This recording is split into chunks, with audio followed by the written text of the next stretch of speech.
I totally hit the wrong thing.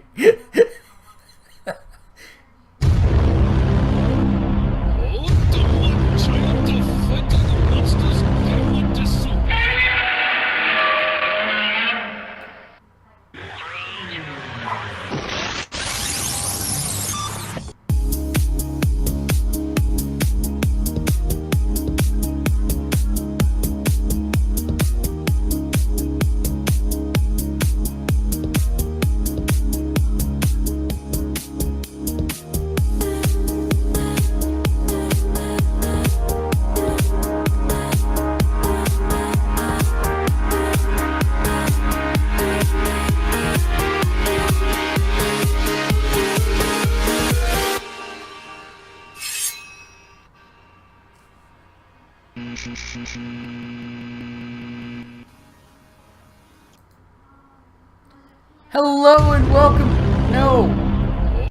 No. Hello and welcome to Gamersledge. My name is Mark.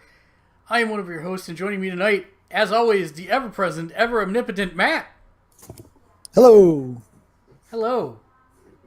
Oh, I can't deal with Rabbit's new layout. Again. Rabbit, stop changing stuff. I can't get it to stop being full screen. Escape? Nope. This is horrible. I can't... Well, you'll notice that up here on the right, I'm all pixelated, Matt's all pixelated. We're doing 8-bit night. Yay, 8-bit night. But I was supposed to put like our picture in the middle here so that you could... You hear me clicking it, right? Yep. Like I'm clicking on it, and it's just not relinquishing the screen. I'm like, really? No, that's full screen. That's definitely not what I want. Yay for open betas. Okay, it's like, come on, guys. This is release control. Does that do it? Nope. Take control. That was the release the Kraken button you just hit. Stop sharing. Are you sure you want to stop the Rabbitcast? Yes. Yay, and I have a map. This is crazy. Yay. So I have been gone for like Ever. the longest I have ever been away from the podcast ever. So thank you, and a humble bow, and thank you for covering while I was gone. I appreciate it. I had family come in. There was some sickness in there, mostly in my head, and so that just had to do some real life stuff.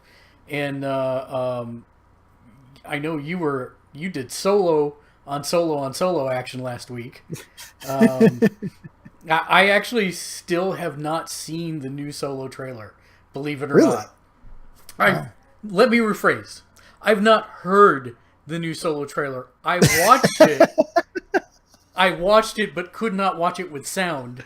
So I saw the imagery, but I was not able to actually hear it or know what they said. But I don't really think you need to be honest. Yeah, most of it's the imagery. Yeah, I mean the words have some, especially to hear how well Donald Glover is nailing the Billy D. Williams cadence, because he's in that trailer. He's nailing it pretty hard. Mm-hmm. And but, so there's that. We'll quickly go talk about what we've done. I have only done one thing. Terra surprise launched on the PS4, and I think I got a day's worth of play in, and that's it. Meanwhile, we have like a 60-person guild that sprouted up. If you would like to join it, we are on the what server is the guild on? I don't remember. On question mark face. He'll tell me. But we have a 60-person guild. The game is like super broken. They have fixed a lot of the stuff, but not all of it still, and it's almost like a year and a half behind on releases from the PC version. There's still, I think, 3 missing classes. Most of the dungeons are missing. There's a lot of stuff broken, like I said. Guilds, you can actually level up your guild in this game. They just restored the functionality where you could accept guild invites, and there's no way to invite someone to the guild. Mm-hmm. People have to apply to the guild on their own. So you, like, if you were to log on, Matt, I can't just send you a guild invite. I actually have to have you find the guild name in the guild directory and then click apply on it, which is a super backwards way to do. Oh, it's on Thulsa. So if you would like to play with us, we have plenty of people everywhere in from level 1 to level 65. Thulsa is the server. It is free, so that is a good thing. They did a bunch of, how can I say this? They did a bunch of content drops for it. They have a VIP service that makes your leveling go much faster, and I highly recommend it if you want to play the game. Drop the $15 for a month, you'll be fine. Or whatever it is. I think it's the $15 a month. Can you play it for free? Absolutely. Just know that you actually get 50% less XP. So it's the way they did it. It's actually kind of interesting. You don't have to pay for anything in the game, not a single thing. But it's almost like a $15 a month My Life Gets Easier fee. You get access to teleportation to the entire world. You get double the XP. You get a mount. You get all the stuff that you normally have to grind for. Basically, you get it for free. And it helps you get to the end game that much faster. And there is surprisingly an end game. That was my biggest worry, because Ken hit 65 in under a week. And I was like, or I think he said it was just over a week. But I was pretty concerned, because I'm like, okay, great. If everyone gets there in a week and a half, what are they going to do? And they're dropping content that's kind of interesting in their approach.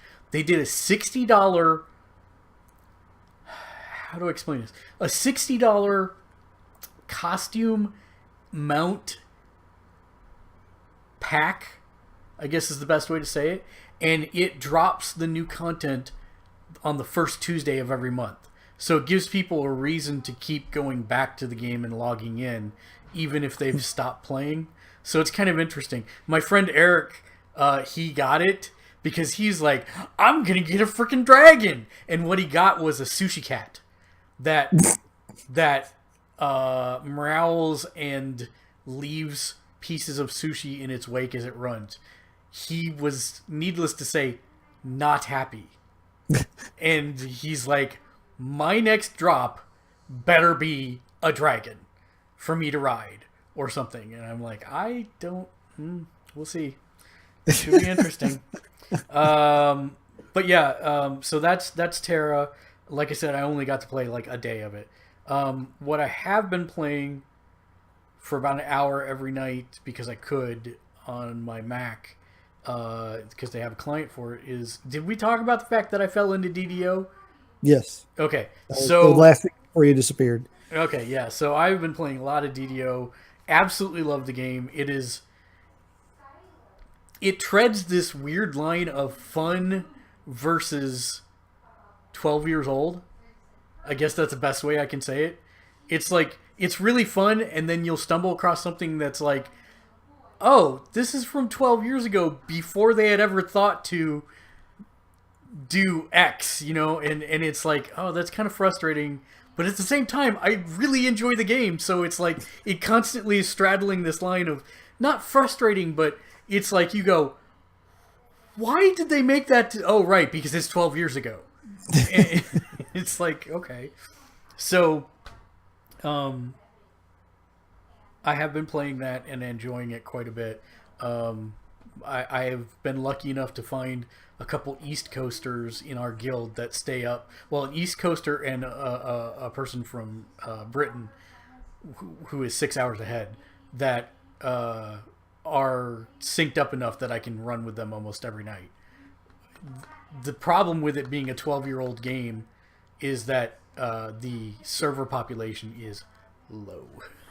And so create it's weird because you can solo the whole game if you really wanted to, but if you want to run raids and you want to run group activities, finding people can be a little bit challenging.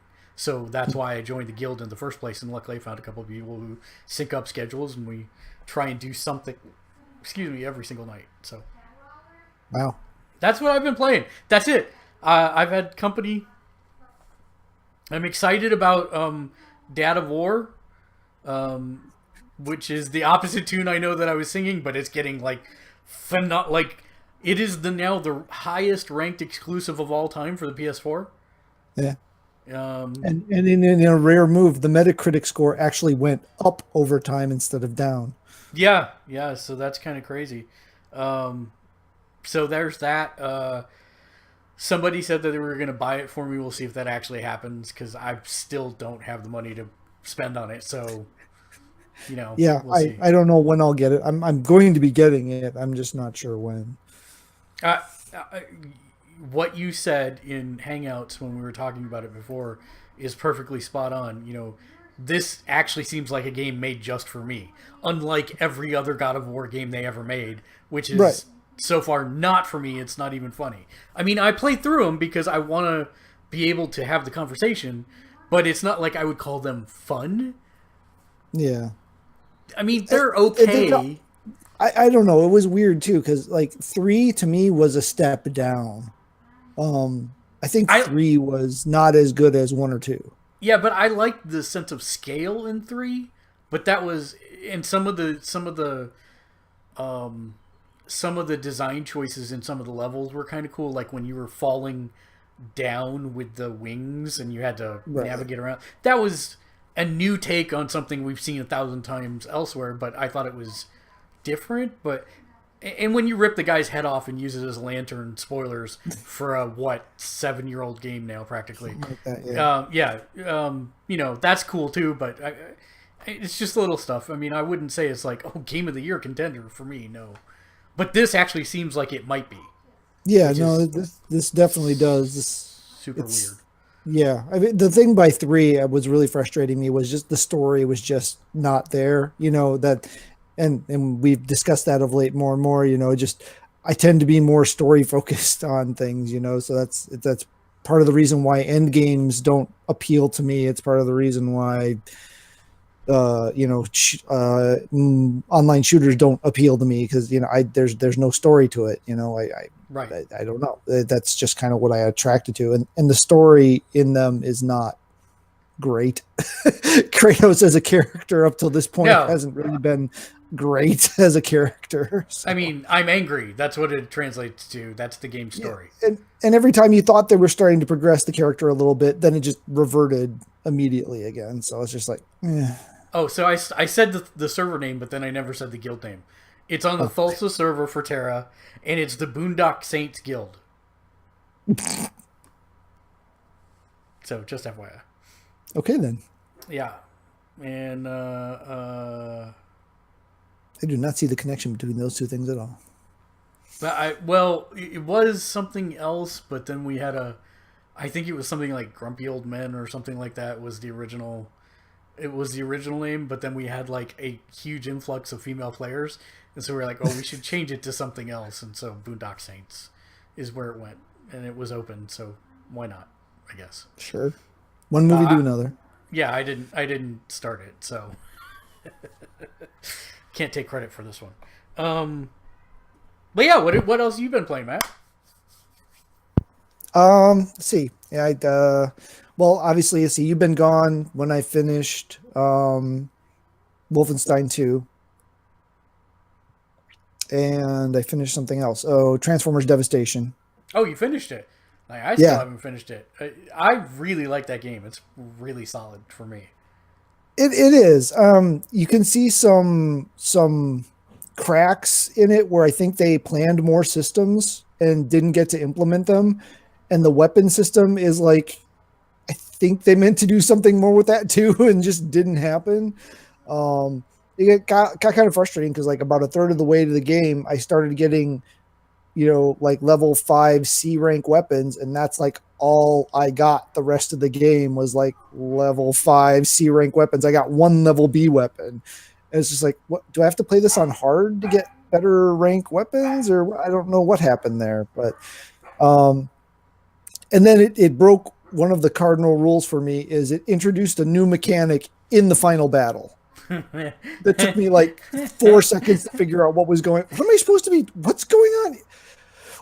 No, you don't introduce a new system at the very last thing of a game. But yeah, I mean, as far as like a love letter to G1, that totally was, just the look and the sound and everything of it. But overall, yeah, it was a very well put together game. The combat was solid. They tricked you by making you think it was a gun game, and really it was just a brawler that just happened to have guns in it. Yep. for when you fought flying enemies, that was really the only time you needed it. Yep. And really, I wish it did give you a little more motivation to switch characters up. Like I stuck with Hot Rod almost the entire game. Except I had to play Grimlock when I unlocked him because Grimlock. And then occasionally I needed a character that could do one of the higher damage melee weapons. So I would switch out to Grimlock with his big arse hammer and just start bashing stuff alongside the heads. Because sometimes you just get swarmed by too much stuff that I really like the dual wielding swords, which is kind of why I just stuck with Hot Rod, because that's what he starts with. But in the end, really, the only character you need is Prime, because he can wield hammers, he can wield the dual swords, he can wield the rocket launchers, and he can wield the regular gun. So really, Prime is the only, and he's fast. Yeah. He's way faster than he should be for his size. So really, he's the only character you really need to play. But yeah, I liked it. I enjoyed it. I thought it was a solid game. And then that was just one I just hammered through. I didn't, I wasn't way looking for all the collectibles because I missed, tons of them. I wasn't looking really hard for them. So I was just really kind of just hammering through the game and got through it. So yeah, I think that's the stuff I finished up while you were out. I've been playing Qbert Rebooted when I just have a couple of minutes to play something. That dropped with the Plus games this month. So play a little bit of the classic Qbert, realize how bad I am at that, go over to the rebooted stuff, get pissed off at that, and then quit playing. Qbert's not an easy game. Then I've also been playing the Guardians of the Galaxy Telltale series. I've gotten through the first 2 episodes of that. Episode 1 wasn't a huge fan of, but episode 2 okay. It was okay. It just wasn't great. I mean, it wasn't great. It was episode a pretty 2 was much better. Yeah, it was a pretty slow, not slow, but it was a pretty weak start. When you start out with the event you start out with, anything that follows that is going to kind of just be a downhill from there. Right. Yeah. Agreed. And they walk an interesting line between comics and the movie. They're not quite the comics version. They're not quite the movie version. They walk an interesting line there. My daughter was not happy because the voices were all wrong. The voices are all wrong. Yes.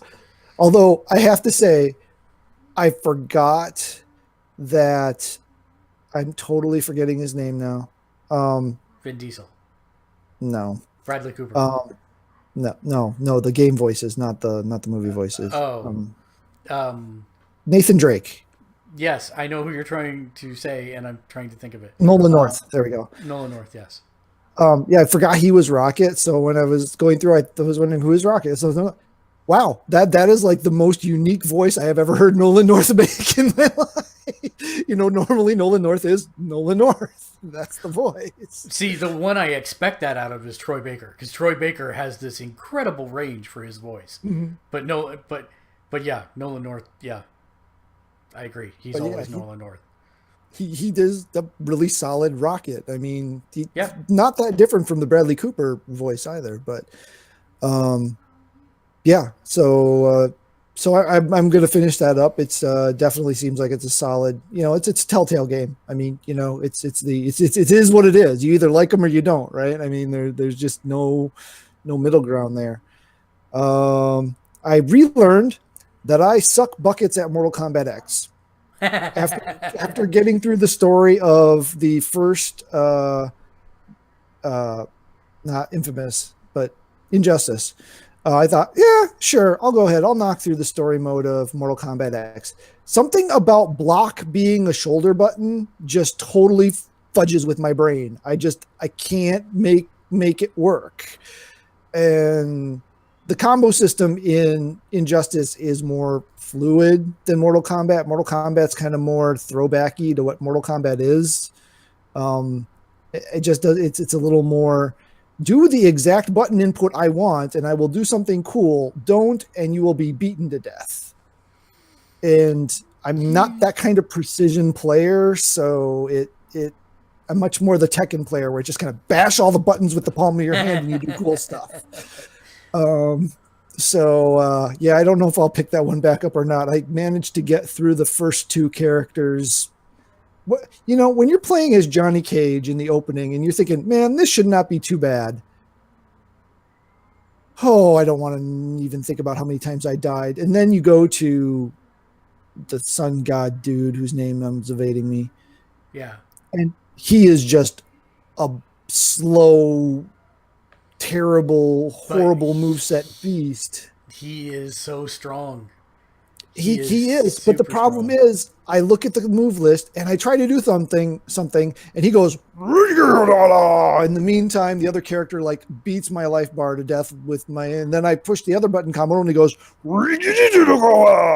and then they beat me some more, and then I just go back to mashing the punch button because that seems to be the only thing I can make him do is punch. Because anytime I try to do any of the move list, he goes into some weird stance and just stands there screaming Aztecian words or whatever the heck he's supposed to be. So if I recall, just as an FYI pro tip, I believe the ones that you're trying to do where he just stands there, they have to be standing right in front of him or within grab range. So if they're far away and you do it, then yes, you just do this and it's like, come hit me because I am doing something and you are not here. But yeah, that's the, yeah. He's actually super strong, and he has a self-heal. He's one of the few characters that can actually heal himself. So he's annoying. Right. I mean, I know Mitchell has beaten my face in with that character before, so I know it's playable. I was not able to crack it. That something about Injustice kind of led you into understanding what you needed to do with the character more. This one doesn't. It's just like, here's a character. Well, play them.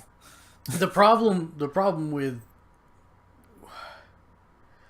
Injustice, you kind of built the character, and the character only had one way to play them for the most part. There are a couple that's not true, but most of them, there's really only it's one moveset and that's it. But with Mortal Kombat, you can kind of do three, depending on what you've unlocked. So, right, it's a lot harder. Yeah, and the one I had played Johnny Cage before, and I'd had some luck with him, but it wasn't the variant that they throw you in with. They don't give you the choice in the story mode. You're stuck with whatever variant it is that they give you. Yep.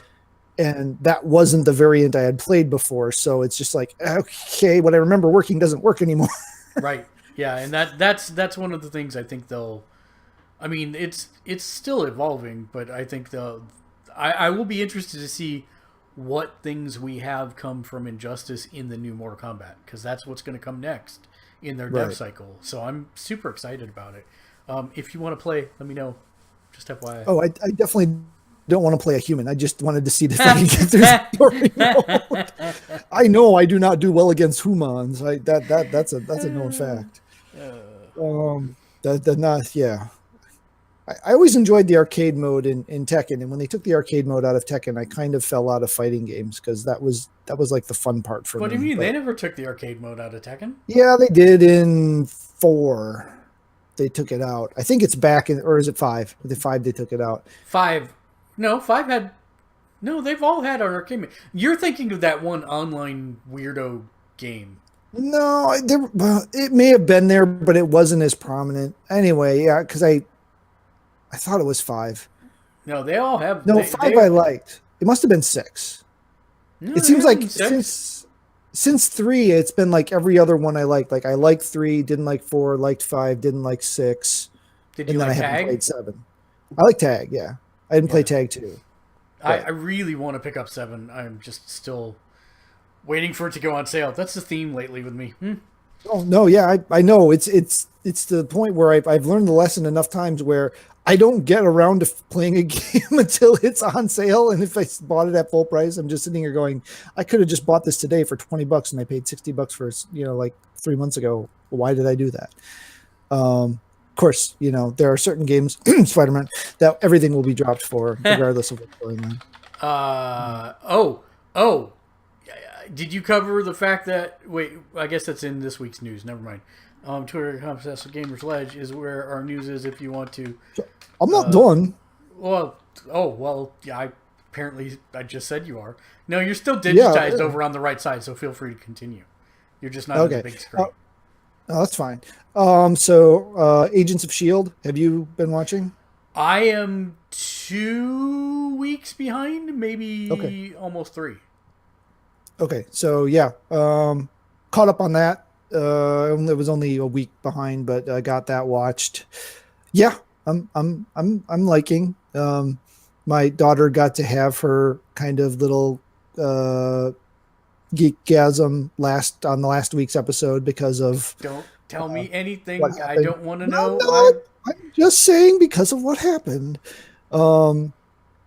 So yeah, it's still really, really, really good, and I wish there were people still giving it. Of course, they're teasing us that this is going to be the end of the series. I don't think this is going to be the end of the series, really, but they keep saying that. And I just accidentally knocked something off my list I didn't mean to. Oh yeah, it was The Expanse. Expanse season 3, episode 1. I've watched. So I am caught up now through the end of season 2. And can I say those people cannot catch a freaking break? Nope, they can't. I don't think that's going to change anytime soon. I don't think so either. Nope, sure don't. But yeah, I really want to read the books because I know they're different, but they're similar in tone and in what's in theme. So I really do want to read the books at some point. I'm trying to figure out how to work reading back into my life schedule. Haven't figured that out yet. Wait a minute. Have I been on a podcast since Ready Player One came out? Oh gosh, I think so. I think it was the last one you were on. You had gone, and that was after the weekend that you'd seen it like 18 times. Three times. I saw 18. I saw it for fourth now, just FYI. I still haven't seen it, so it's still really good. I would probably I did this last viewing having a week and a half separation from it, and just like completely put it out of my mind and went back into it, and yeah, I really like it. I think it's really I think I can say this and I'm not spoiling anything, and it's more of like big picture kind of thing. It's an 80s movie. And if you go into it with the expectation of an 80s movie, I think you're going to be thoroughly entertained. And I think what most critics have missed, the ones that have given it less than satisfactory scores, is they did not pick up on that fact. They went in saying, "Oh, this is something for now," when in essence it's actually a period piece. And I think that's what a lot of people missed in this. And it's a subtle thing that I think it's easy to miss.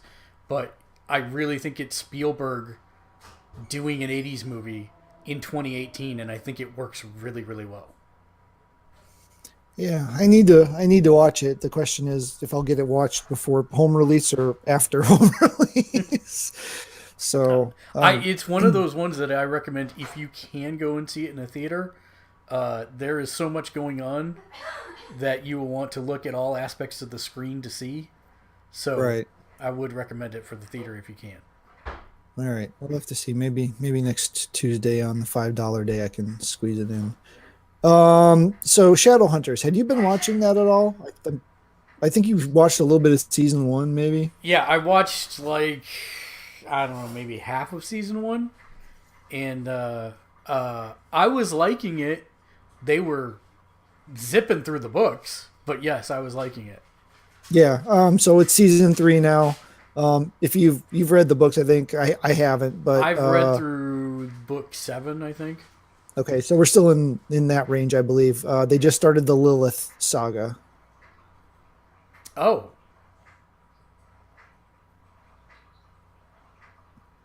okay. Mother of Monsters. Maybe. Mother of a character who he thought was a different character, but came back from a hell dimension because he was actually a different character than the character we thought was a character. Nope, not in the Wow. books.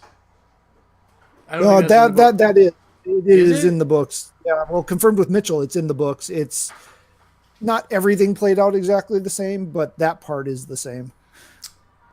I'll have to get with him and talk about what book, because it has been a while since I've read them. But that's got to be post when they It's go back to post- Magic Land well, and get uh, yeah, I don't want to say too much, but Yeah, well, that's not too. That's not a lot, but it has to well, be post Magic Land, and then there's it's after the 3 items. okay, okay, yeah. I don't know. I was getting really upset in the books because, like they do this Romeo and Juliet thing, and it's like it's kind of like Fitz and Simmons, to be honest. Where they go through that. Oh, these two are perfect for each other, and then they finally get together, and everything is right as rain, and then something goes wrong, and one of them isn't good enough for the other, and then they switch it, and the other one isn't good enough for the other one, and then they finally make everything all right again, and then they go back to that crap. It's like, come on. You know what? Find a new story hook. Don't keep basing books off of this repeat thing that drove me to stop reading the series is what it did. Right. So you might actually be this sounds vaguely familiar, but you might actually be past my reading potential. I thought this was book 4 or 5 based on what Mitchell was saying, but I could be wrong. I haven't read them. That sounds right. Yes. I think I do remember this entire storyline now. And it's when I was upset because they were still doing this crap. That is correct, yes. Yes, no, I get what you're saying. There's definitely a bit of a repeat theme. It's got that kind of magic reset button. Every time you think they've resolved that theme, they do something to make it go. It's like every season of Smallville, the cliffhanger at the end of the season was like, oh my gosh, everything's going to change. And then the first episode of the next season is reset button. Retcon, yep. But no, yeah, that's cool. So yeah, I'm still watching that. I don't know why. I enjoy it, I guess. It's some with what little time I have, I keep watching it, so I must be enjoying it. Listen, I know you've still got a list left, so let's trade off because you're reminding me of stuff that I have done. So Okay. I watched a ton of TV, and we talked about The Expanse already. We did the entire Expanse from season 1 forward. Now this is the funny part. I had started Expanse season 1 with Lexi a while back, and she hated it. I was yelling at the fact that I'm talking about her, but she absolutely hated it, and so she didn't make it past I think episode 4, and then this time she watched it, and from episode 1 she was like, "What's gonna happen next?" And so I waited till we made it all the way through season 1, I think, and then I'm like, "Oh, do you remember how you totally like disregarded this show?" She's like, "Nope, don't remember. Don't think that ever happened." I'm like, "Oh yeah, it happened. It definitely happened." She even survived once it really takes the hard sci-fi turn. Yeah, no, yeah. She said this is a little more pure sci-fi than I'm used to, but she was really into it, and we finished the whole thing, and then but the other one that we started is a show that I had seen him interviewed on Colbert, but I had never actually watched the show or really heard of what it was. It's called Bull, and it is on CBS. The dude from NCIS. No. Yeah, the character that plays Bull, he used to play Very Special Agent Anthony DiNozzo on NCIS. Oh, that may be, but you're talking about the actor. Yeah, the actor. Yeah. Okay, but did you know that Bull is actually based off a real person? No, that I did not know. So the show is about the art of trial science. It's actually about Dr. Phil. Really? Dr. Phil was a trial scientist before he became Dr. Phil. And so he's one of the producers of the show, but it's actually pretty much based on his early life in career. So it's kind of interesting. So yeah, there's that. Anyways, we've been watching that, and that's like Castle. When you watch the first episode of Castle, you could tell that this show was way too put together for a first episode. Right. And this is the same way. Like the formula is, you can clearly see the formula, but it's good right out of the gate and doesn't seem let up. So that's kind of interesting. So yeah, that's the other thing that I forgot. So what next for you? Well, that reminded me. Did we ever talk about the fact that Cass and I, my wife and I, finally finished Castle? Like, we watched the rest of the episodes we'd been putting off not watching. We haven't. We're still kind of pissed at them for getting pissy with each other and killing the show. No, it's just a thing of we haven't gone back to do it, and we should, but we're at the place where the wedding didn't happen, and that's I think. So yeah, you've still got a ways to go then. Yeah, you've still got a ways to go then. Yeah, we only had like 8 episodes left, and just never did it. We've still got like the last season and a half of Bones sitting on the DVR, wondering if we'll ever get to it or not.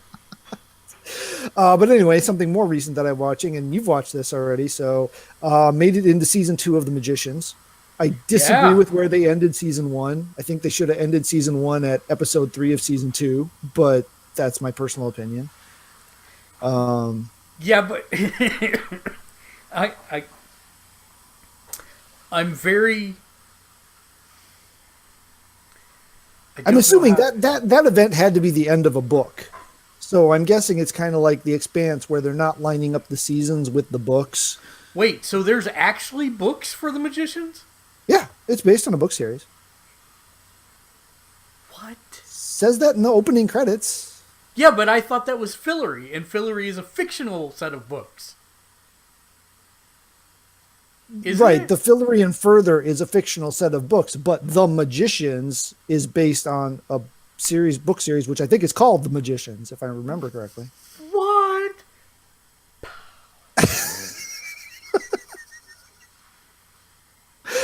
I could be totally lying here. Let's fact check squad real quick. I'm like, what?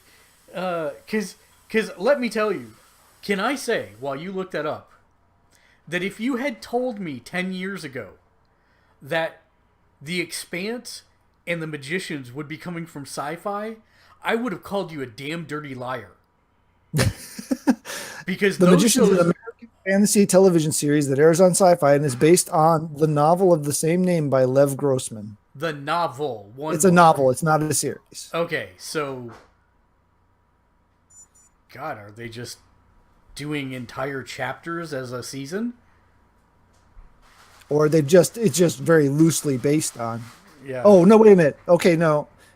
It's The Magicians, The Magician King, and The Magician's Land. So it is a 3-book sequence. Interesting. Well, I have to say that the I want to live in Fillory. Did you hear that? Yes. I wouldn't. That place is crazy. That's kind of insane. Yeah, that is super insane. But I think they chose the right king. I'll just end with that. I don't want to go any further, but he's probably my favorite character. Oh, the High King person. Yeah, Yes. that kind of saw that coming. Yeah, I'm to the point where um, Q and Penny just did the hunt. Yeah. So yeah, that's where I'm at. So I will say that season 2 is a lot like I would say season 1 is fairly formulaic in its approach. Season 2 has a ton of curveballs for plot out of the blue, which makes it a much more interesting season to me. And where they leave the end of season 2 is most what I wish to talk to you about, because that to me is super interesting. And yeah, I'll be interested to hear your thoughts once you get there. Okay, so yeah, it'll be a couple more weeks, but yeah, I'll be getting there. I know season 3 just wrapped up on Sci-Fi, so I don't know how long it'll take that to hit Netflix. She would be super happy to hear that, because we we very much wanted to do season 3 and it wasn't there. Yeah, and season 1 I kind of liked and didn't like, but yeah, season 2 definitely seems to be just taking off and going at this point. So, and if you have no idea what the Magicians are, it's basically adult Harry Potter, and I don't mean adult Bounty Chihuahua, although there is some of that too. I mean, they're grad students instead of kids. Yeah, exactly, which brings all the connotations with it that you would assume it does. So it's pretty amusing. I think it's, Lexi started Harry Potter and she didn't make it. She quit after three movies. But okay. This she was totally into. So I think this was a better better fit for her. Yeah. I do have one more TV thing, but before I get to that, I did want to just throw in, I finished off Paper Girls Volume 4, the 4th trade for that series, which is Vaughn, and I forget who the artist is on that one. But it's a very good series. Again, no, that's a different one. That's Saga. But yeah, it's I can't even really describe it. But if someone needs me to, I will. But I think you would enjoy it. Again, it's kind of an attempt at a period piece, because it starts in the 80s. But I don't even know I want to tell you what the hook is, because that kind of ruins it in and of itself. Yeah, don't. So I have one more thing. Did you want to throw anything else in before that, or? Oh, you didn't. You nabbed it. Yep. Action Comics 1000 came out today. I have to say though that this is a ridiculous price for a book.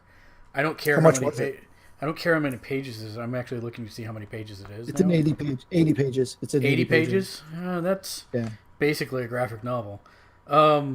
It was $7.99, and that's the non-variant. Okay.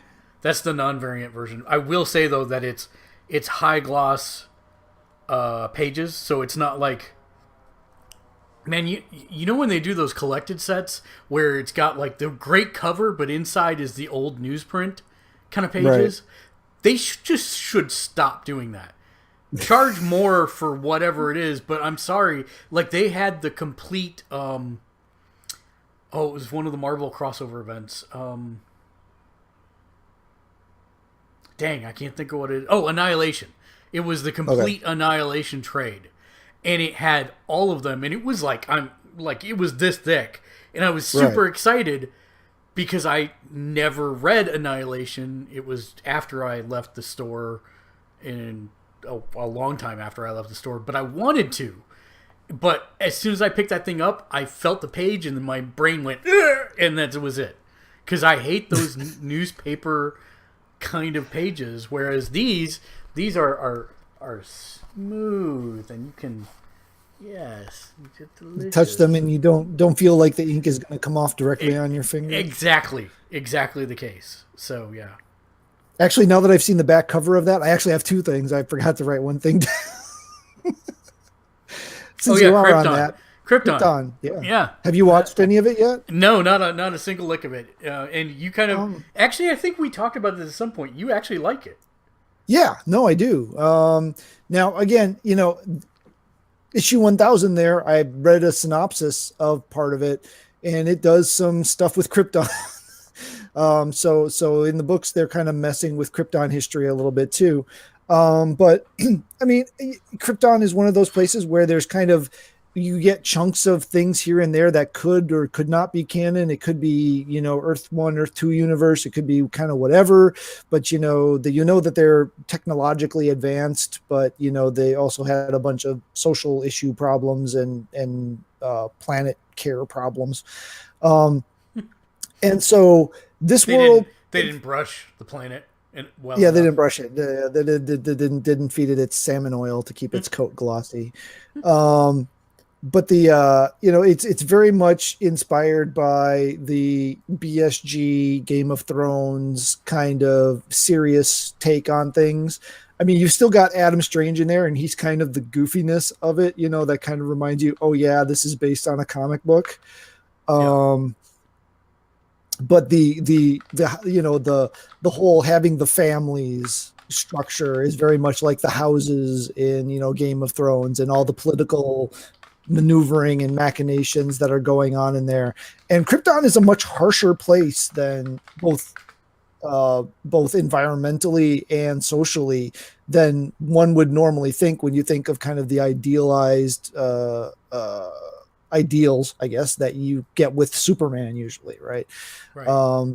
But it's much more socially complex, and it's definitely a darker Krypton than what we see in the flashbacks from Supergirl. Supergirl, there's definitely tensions there. You see the family rivalry with the aunt and the mom, and the fact that some people are trying to save the planet and other people don't care, and this and that and the other thing. But this is definitely much more a much, I want to say darker, but it's one might say realistic or serious, although visually everything is dark. So it's kind of darker in that sense. There is not very much light on this planet for some reason. Light must be out of the special effects budget.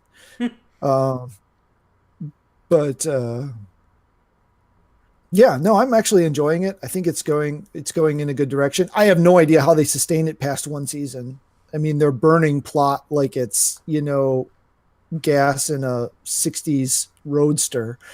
So I have a feeling time travel is going to come in there somehow. Well, yeah, it probably. Yeah, I mean, how they're setting it up, I can't see that it's not going to be. Well, yeah. I mean, it's already a factor, right? Because I mean, there's stuff you could see in the promos that tells you there's time travel involved. Exactly. So yeah. So then, yeah, the last thing is Lost in Space. It dropped and I haven't seen it. I'm so upset. Yep. And then there's something else. Oh, what is it? Lost World comes out this week. Is that already? I thought that wasn't until June. No, I think it's now. I could be lying. Lost World: The Fallen Kingdom. You mean the dinosaur movie? Yes. Or not Lost World, Jurassic World. Jurassic World? Yeah, you got me with the Lost thing. Sorry, yeah. Yeah, it is... June 22nd. Oh, well, that's weird. Because the last trailer just dropped. Yeah, and usually the last trailer drops like right before launch, so I was like, oh, okay. Yeah, I thought that was June. You're playing with my mind here. Hey, I'm Infinity War 1 week. That's all I got to say. Yeah, Infinity War. Yeah, they wouldn't drop those two anywhere near each other, I wouldn't think. But yeah, Lost in Space. And you haven't watched any of it yet. I think I'm not yet. I think I'm on episode 7 or 8 out of 10, if I remember correctly. They're long episodes too. They're long. They're like full hour or longer. Oh wow, nice. So I mean, is that nice? It is, except when, you're like trying to sneak 2 in late at night and, all of a sudden it's 1:45 and you're like, son of a bucket. But yeah, it's done very well. It has very good effects. Again, based on what was being talked about right before it came out, there was a John Woo pilot that like nobody ever saw or barely anybody ever saw, I guess. Seems to borrow a lot of elements from the synopsis that I read, in terms of making okay, Lost in Space came out in late 50s, early 60s. Mm-hmm. I forget Late 50s, I think. exactly what the idea. Right. I mean, it you have to outrated you have to you Star have to Trek start at the over. time. You have to start over Oh, because I have to start over. you froze after you said after the late 50s. Oh, okay. But it had that kind of idealistic Right. vibe to it, right? It had that cheesy kind of idealistic vibe to it. Um, and so this is definitely a more serious version, but there's still humor elements. There's still, I wouldn't say it's a show for families with young children necessarily, but it is still a family show. It didn't go grim dark and just be, all doom and gloom. That said, they are marooned in space. So there is a bit of urgency, and it kind of also follows that can anything ever go right model so far. Everything's just about the time you think they've recovered, something else goes wrong, right? Definitely a very, very, very, very different take on Robot is the biggest deviation probably from the original series, even from the 90s reboot movie. So that's very different. I'm enjoying what they're doing with it. I mean, it introduces a whole new element to it. So I'm intrigued by it, but it is very different. The kid that got to play Will, is really good actually. Isn't that yodeling kid? I don't think so. No, he's blonde, isn't he? He is blonde, yes. Yeah, so it's yodeling kid. I'm just saying. Okay. All three kid characters actually look like kids. I don't know what their exact ages are, but they all three actually look like kids. They're all 27. Even the 8-year-old or 11-year-old or whatever he's supposed to be. 27. Yep. Okay, no, this isn't 90210. But yeah, so there is a plot element that I kind of eye rolled at, that I'm like, do we really have to go there with this? But okay, fine, whatever.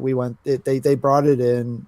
I get it. There aren't happy families in the universe anywhere ever anymore. Everybody's some sort of super broken dysfunctional family unit. So that's actually, since you brought it up, we'll take a moment here, a beat here. One of the things that came up while we were watching The Expanse is company turned to me and said, this is why I prefer Star Trek, because instead of showing how horrible we are and can be to each other, Star Trek instead is hopeful and looks to something better. And so that's why I was actually looking forward to Lost in Space, because that also has that same feeling, but now you're basically telling me no, it's turned somewhat darker and dysfunctional like everything else. It's not. It's a story point, and it's an additional storyline for them to build off of, specifically for characters. There is some of that, but I'm not going to say it's not as bad as like The Expanse or anything like that. But it's not the totally happy, goofy, everybody's wonderful version from the original series either. I would say in the end, it strikes a nice balance. I think it would have done fine without this one element and just left that conflict specifically to the other character who they've also got that same kind of thing for. Wow, this is really hard to talk about without saying stuff. The other thing that they've very changed much is the character of Don West is very, very, very, very different from the original series and from the reboot too, or from the movie version in the 90s. Which I love that movie. I'm just going on record. I did now. too. I thought that movie was really good. I was surprised it never got a sequel. Me too. but even with Matt LeBlanc, not a Matt LeBlanc fan, but How you the doing? but the yeah, it's the I didn't even realize that's who the character was until like the fourth or fifth time we met the character, and then he made a very clear point of saying what his name was. I'm like, oh crap, that's supposed to be him. Okay, wow, totally missed that. Um, but yeah, I'm enjoying it. I again, it's one of those things where they're burning they're burning story at 1 billion miles an hour, and I have no idea where it goes. We're Well, on a clock. I mean, literally, the plot line is on a clock, and see, and I think that most of these shows are geared now to have a life expectancy of one. If they get more, great, they've got the story on backup for it. But they're trying to tell contained stories if they need to. Yeah, right, that's what it seems like to me. Because you Netflix never is know when you're gonna get greenlighting. cut. Yeah, Netflix is greenlighting anything and everything under the sun. It seems like. Yeah, Um, and I although know the there were they have that one series, what was it called, Sense8, which I haven't watched, but it was apparently really well reviewed, really well loved by by a large number of people, and they just stopped. They said, nope, we're done. And it's like, okay, you have a well received, well reviewed show with a sizable fan base, and you're just cutting it. It's like no traditional broadcast they would ever would ever do that. They would have milked that thing into the ground. But and I watched it and I wasn't very thrilled. By the way, oh, still Sense8. Sense8. Yeah, Okay. it. I mean, I didn't get more than a couple episodes in because it was slow Oh, and really? boring. Ah, So maybe that got better. I don't know. I just with so much to ingest nowadays, if it doesn't no. grab me pretty quick, unless it's something I have a vested interest in, it's just gone. Um, Yeah, and I think that's something that I first noticed with like Arrow and Flash and that generation of shows is that and Agents of Shield actually is probably the first one after that initial storyline where you're just bam, bam, bam, bam, bam, bam, just burning through story like nobody's business. It's just like just gotta go, go, go, go, go, go, go. did Um, did I tell you about Daniel and Agents of Shield? I don't think so. So I found out, oh man, like 2.5, 3 months ago, that he stopped after season one, What? and I was like, Daniel, you have to watch. I mean, season two was not great.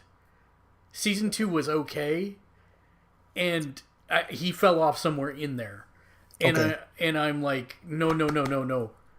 Trust me, finish that season, and then you will blink, and it will be season five, the end of season five, and he's like, really? Because I didn't get. I'm like, no, no, no, trust me. And then he called me. He called me. I think it was just under a month ago. He's like, yeah, Agents of Shield is pretty good. And so he finished the whole thing. They like just nonstop mainlined it and got it done. But yeah, this season so far has been wow. It's really good. And but like you said, it's super breakneck speed, and they're not slowing down on it. Nope. If there's a wall, they're gonna atomize when they hit it. Let's see. Somebody says, "What's up, nerds?" Not much. We're talking about nerd stuff because that's what we do.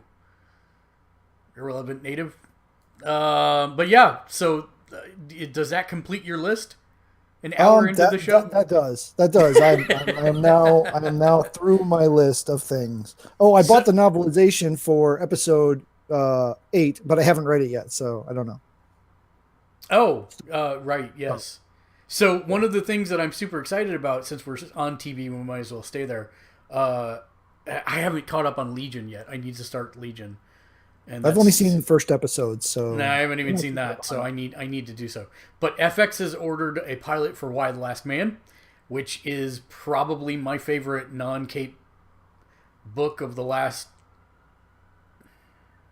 Ever? 20 years. Um, and FX is doing it, and they're the ones doing Legion, so we know it can be done right. If you're not familiar with Why the Last Man, basically a cataclysmic event occurs and all the men in the world but one and his pet monkey are wiped out. And it becomes a female-led effort to rebuild society. And in the meantime, what's left of the government finds out about Yorick, who is why Yorick is his name, and then sets him on a cross-country adventure with some CIA agent handlers. And he has to remain incognito. It is a great, great story. And it's a Vaughn story, and Vaughn has done so many things that we love. That was his breakout thing, wasn't it? I mean... No. It was okay. after... Am I getting my people confused? Yeah. I don't think it was his breakout because he had something before it. I'm not sure what though. Was Invincible before that? Yes, way before. That was his, right? Yeah. Okay, that was his. Yeah. But I still think I'm relatively late to the Vaughn boat, so I've not read Wise. I still think he had Marvel stuff before this. Did he? Okay. I believe so. But he got much more prolific with Marvel after this. But yeah, it's a fantastic. It's fantastic. Are you watching Supernatural anymore? We are so far behind. We're still planning on watching it, but we are way behind. I think so the thing that I love about Supernatural, my ex hometown Lawrence, Kansas is where they're from. Right. And so that was amusing to me, even though they never actually did anything in Lawrence, Kansas, and when they were in Lawrence, Kansas, they weren't in Lawrence, Kansas, but all the times they've been in Wisconsin, they weren't in Wisconsin either. So yeah, that too. I have to say, Irrelevant Native is asking if we are excited about it, going to watch it, etc. I stopped like mid-season 7 or 8, and I have not gone back. It's okay, but it's a lot of there's a lot to go through there, and I just haven't caught up on it yet with so much other stuff on my plate. Did I grind a gear there? What are we? Who? What? Irrelevant Native, he's in the chat. Asking, okay. I haven't seen the chat. Season 15 of Supernatural. Okay, yeah, we're this. There's the season before this season is where we left off. So we left off with the end of the season 13. Then, yeah, season 13. The God and what's her face saga. Yeah. Spoilers. Yeah. I'm trying to scroll the news on the wrong screen, and it's not going anywhere. What else do we need to talk to? No, we don't need to talk about that. So, Chrono Trigger was released on Steam, except that it was the iOS port of Chrono Trigger, which had wonky cameras and everything. So everybody was pissed off. But they have just now dropped an update that makes it look like the original game. So you have a choice of graphics now. And gets rid of a lot of the mobile UI stuff. And yes, it cleans it up a lot overall from what I've read. I haven't looked at it, but from what that article was saying, it's pretty clean. Which is funny because if you go back, I want to say 20 episodes, I was complaining about how you could not legally buy Chrono Trigger anywhere in a way that was faithful to the original game, and so now they finally have it, so hooray. We are on Twitter. Yes, this our news feed is on Twitter at Gamersledge, so please feel free to follow us, check us out there. This is one that I actually am really sad about. Steam Spy is closing. Well, it's already gone. The reason is because Steam decided to change its user preferences as to what was able to be seen and not seen, and did it in the weirdest way possible, as if it was just to muck with Steam Spy. And if you're not familiar with Steam Spy, what they did was they were actually able to data mine based on individual users' profile data to tell how many copies of a game had sold. because um, there are no published stats for Steam. This was the closest thing we had, and sadly, it looks like he can't even continue it. So, thanks for the follow. It didn't just muck with that though.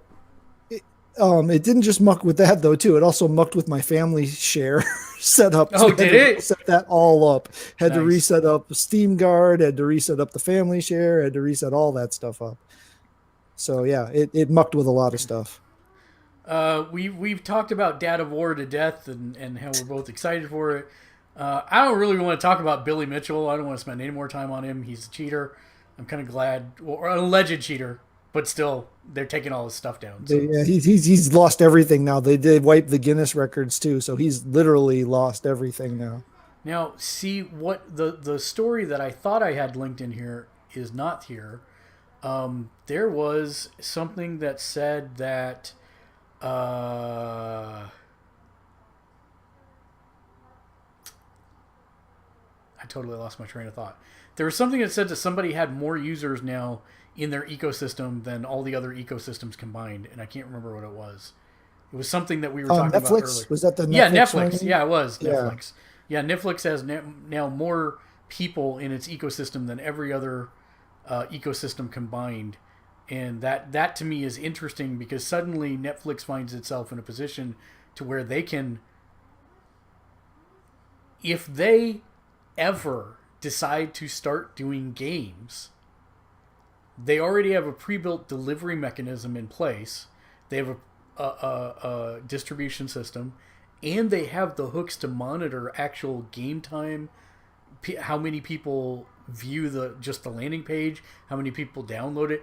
It's very, very interesting, and I am throwing my hat in the ring now that this statistic has been leaked, that we will see within the next 2 years Netflix starting to do interactive games through their service. They're technically already doing it.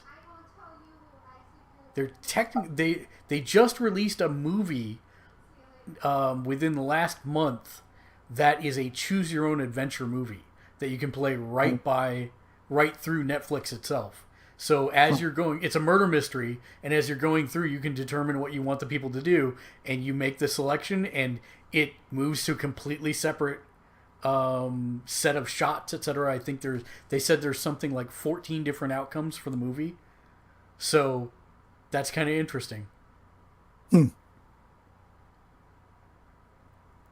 Yeah, I hadn't seen that, so yeah, I'll have to take a look, and I hadn't heard that one.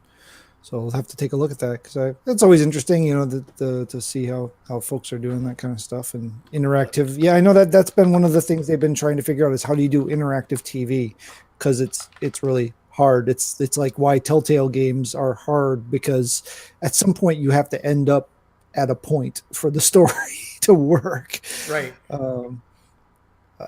Another thing that's not in the feed that I thought I shared, but apparently not.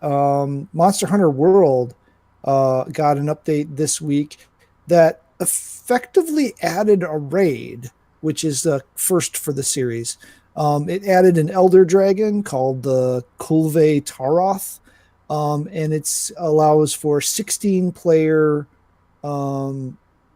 team to go on this hunt for this elder dragon. Apparently it's ridiculously hard, and the biggest party that they've allowed to, or that they facilitated, I guess, to go after this thing. So that's a thing. You heard the rumblings about a new BioShock? No, I did not. Allegedly in development. There's rumblings that are being said that there's a secret 2K studio that's working on a new BioShock game, completely new creative team, completely new story writer, everything. So team wise, it's a clean break from the previous three, but I think that's good. I think I think those three have kind of run their course. I think it's a good idea to get some fresh blood in there.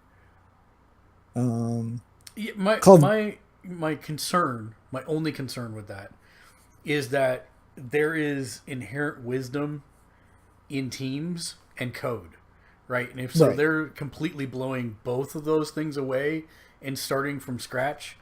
I don't know that they can actually recap the feel of BioShock, if that makes sense. Yeah, it's that's possible. I mean, yeah, there is always that risk you run when you bring in a fresh set of talent. That like look at the two Ratchet and Clank games that were not made by the Insomniac proper. They were shallow, pale comparisons to the ones that were built by the proper team in Burbank. So One of the news stories that's not in the feed also that I wanted to address is that I thought was humorous and somewhat scary, but also humorous, is the Anthem team is spending all this extra time and delaying the game because they looked at Mass Effect Andromeda and said, we don't want that. right. But at the same time, can they identify what that is? I'm still super worried. I'm still super worried about this game, but I want to love it so much because it looks like such a cool concept. But we'll see. Yeah, they've been saying a lot of stuff about that. You know, that thing there. Also, that they're really focusing on story and making sure that there's a strong story element in the game. And so it kind of sounds like they have a game, and then they went in, huh? Yeah, this kind of looks like the couple of things that have failed recently. We should really not do that. Yep, which at least they had the presence of mind to say, hey, we should not do that and delay the game. I'm all for that. But yeah. The most important piece of news that is not in the news feed, and shame on me because I totally thought I put it in there. In August, drop in, drop out co-op, online co-op, Divinity Original Sin 2 coming to consoles. Oh yeah. I thought that Best, was in our feed. Yeah. I don't know, I just looked in the feed. It's not there. Best RPG in the last 25 years, in my opinion. When did Chrono Trigger come out? Might even be last 35 years. 7? Yeah, no. Long time. It's really good. I highly recommend it. And the fact that it's coming to PS4 and Xbox, I know that I will end up having full parties. We will stream that anytime anybody gets on to play it because hilarity will ensue. But that game is so good. So good. It is turn-based, but it's a little bit different. Everybody has action points. And so based on your character's stats, you get X number of action points. And walking this much distance consumes X number of action points. And casting this spell or using this ability will cost X number of action points. So it's a lot about maximizing what you're doing in your turn, but then it moves on to somebody else's turn, and then it moves on to somebody else's turn, etc. The original is, well, unless you mean the original Divinity, which I'm not recommending that. Divinity Original Sin 1 is definitely worth replaying if you haven't. But because Irrelevant Native said I have to replay the original. It's been so damn long. Yes. Did they ever patch all the bugs? Yes. There were a bunch of game crashing bugs in that. I don't know if I posted it. I know I started to record it, but we had the Divinity Original Sin Raggedy Ann and Andy playthrough with me and John, and we did like, I don't know, 29 of them or some ridiculous amount. Something and then like we hit that bug, and we had to stop. We stopped for, I think, almost 2 years. And then I started bugging him to pick back up with it. And I think I've got the rest of them in the can. I'll have to check if I posted on the website or if they're just still in the can waiting to be edited. But yes. I don't think you posted them. So I wasn't sure that you had ever actually picked it back up. But I did, yeah. And I beat the game, and it's great. And I highly recommend it. But this is actually...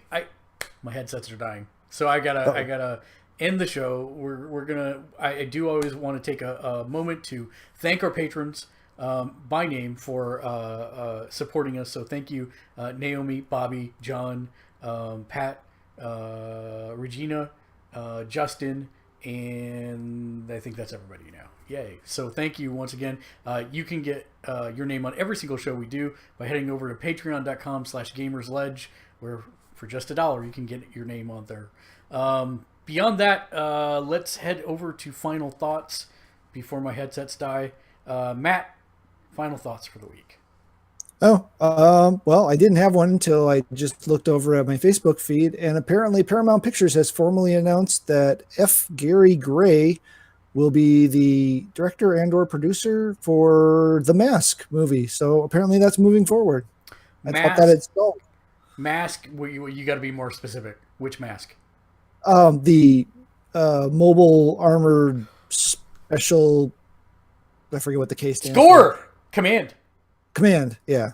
Yes. So yeah, that Mask, not the Jim Carrey. No, that's what I was hoping you were saying was that's like one of my favorite cartoons. Yeah. Our website, by the way, is gamersledge.com. You can find us on Facebook at facebook.com/gamersledge, YouTube, Twitch, all that good stuff, and of course Patreon. Yeah, no, that's cool. Is there a timeline on that movie? Let me click. No.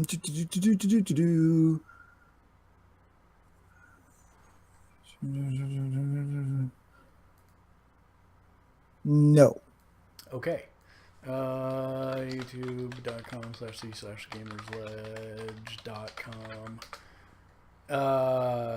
Well, that's still the fact that they're making it. I'm super excited because I owned all those toys as a kid. That was my first love before Transformers. Oh wow, yeah, that before Transformers. Okay. Yeah. Well, and then. No, thank you. Stop it. Really? Make it Welcome stop. to our corner of the internet. I'm just. God, that's so annoying. Rabbit's really, really making me angry lately. It's like they can't get their. Stop it!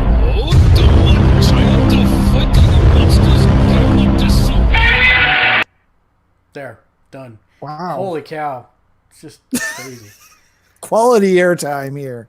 Yeah, sorry, Relevant Native. That happens with Rabbit sometimes. It's one of the few things that we can find that lets us easily do this, where we're all joined in watching stuff together. But sadly, it also does that where we can't stop videos once they start playing. So yeah, my final thought is, of course, we are 8 days away from a once-in-a-lifetime cinematic event, and that is the Avengers 3, Marvel Infinity War. Who will live, who will die? I've got my bets. I'm pretty much betting that most of the people whose contracts are up are going to die. But the point is that I think that this is one of the most exciting things that I've got tickets for Thursday and Friday already. One will be at the Alamo Drafthouse for the release show, and then the other one will be at a super swank theater in downtown San Fran for the second one. And the funny part is it's two completely separate groups of friends that are going to each one, so that's kind of interesting as well. I have a friend, John Myers, who will be flying in all the way from the East Coast just to watch this with me, so he's awesome. And then Daniel's coming up as well, so that'll be the first showing. And then I've got some local friends here, a guy from work, and then a guy that I've been watching all the Marvel and Star Wars movies with. Yeah, and my wife is going to both as well, so we're pretty excited about that.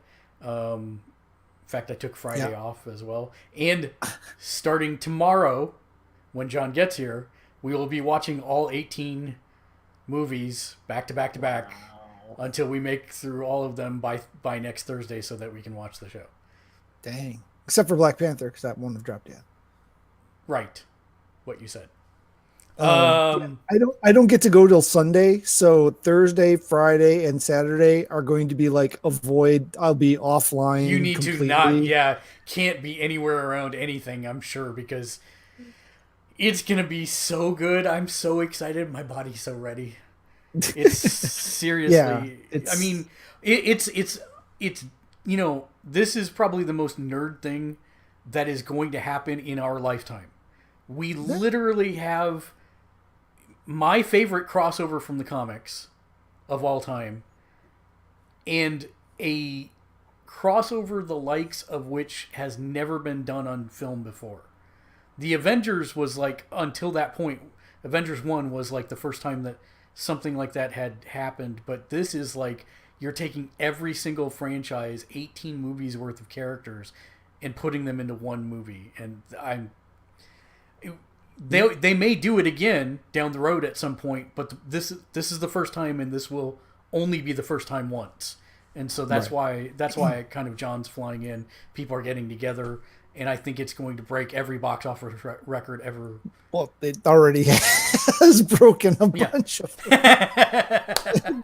You're in a single showing yet. Irrelevant Native says, never been done in asterisk well before. Cough, Justice League, cough, cough. Yeah. Yeah, the difference is that Marvel has way more properties that they're fusing into one than even Justice League did. And we just won't even pretend that the DCEU exists at this point. It's an amazing time to think that they've held the quality as high as they have for 18 movies, and that, you know, when we first heard Samuel L. Jackson utter Avengers Initiative, you know, did we really ever think we would get to this point? No. I thought the wheels would have fallen off of this long ago by now, because that's what history tells us happens, and it hasn't. Yeah, and it's interesting. They just released a 10-year lead up to, or a 10-year reflective trailer, where they go back and look at the beginnings of the Avengers universe and all that stuff. It's amazing to me that they have managed to, like you said, keep the wheels on the bus this long. And every movie, like, there has not been a flop amongst these movies. So I'm super, super excited. So with that, we'll end the show with the thing that keeps everybody looking forward till our next week, keeps them sane through the week, and that is a sage piece of advice. I wish the ones without you had like triple the number of viewers, so I could argue that. Yeah, but that's what they come back for. Yeah. So being thematic. Hey, Matt. Yeah. What do you call the security guards outside of the Samsung plant? Guardians of the Galaxy. You got it. Until next week, game on. Yeah. And your headset just died. And my headset died. As I knew they would. Oh, and sure enough, we can't play. Now we can't get into play something. Now we can't to play something. And now it won't. Love it. Love this so much.